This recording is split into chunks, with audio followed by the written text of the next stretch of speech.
Gérard Depardieu vient de vendre sa somptueuse demeure dans un quartier prestigieux de Paris pour plusieurs millions d'euros, avec piscine intérieure et cuisine professionnelle.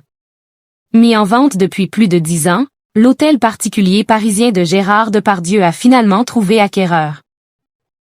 Situé en plein cœur de Saint-Germain-des-Prés, cette demeure d'exception chargée d'histoire a été cédée bien en dessous de son prix initial, tournant ainsi une page importante dans le patrimoine immobilier du comédien.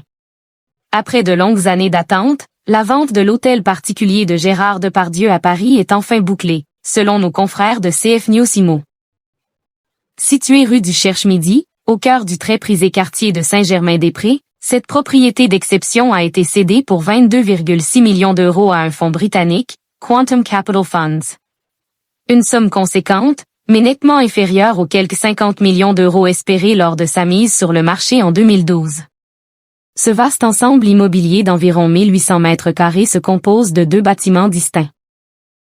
Le premier, l'hôtel de Chambon, date du début du 19e siècle et bénéficie d'une inscription aux monuments historiques pour ses façades.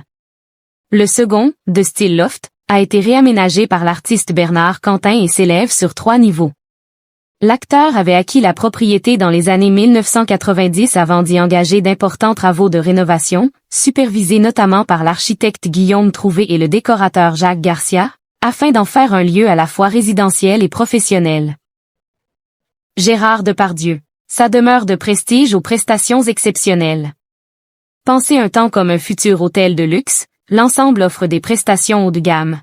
Piscine intérieure, vastes espaces de réception, cuisine professionnelle et plusieurs appartements dans les étages. Une salle à manger prolongée par une verrière de type orangerie, ouverte sur le jardin, permettrait d'accueillir jusqu'à 80 convives. La décision de vendre remonte à plus d'une décennie, à une période où le comédien envisageait de s'installer hors de France. Malgré son prestige et son emplacement exceptionnel, la demeure aura donc mis des années à trouver acquéreur.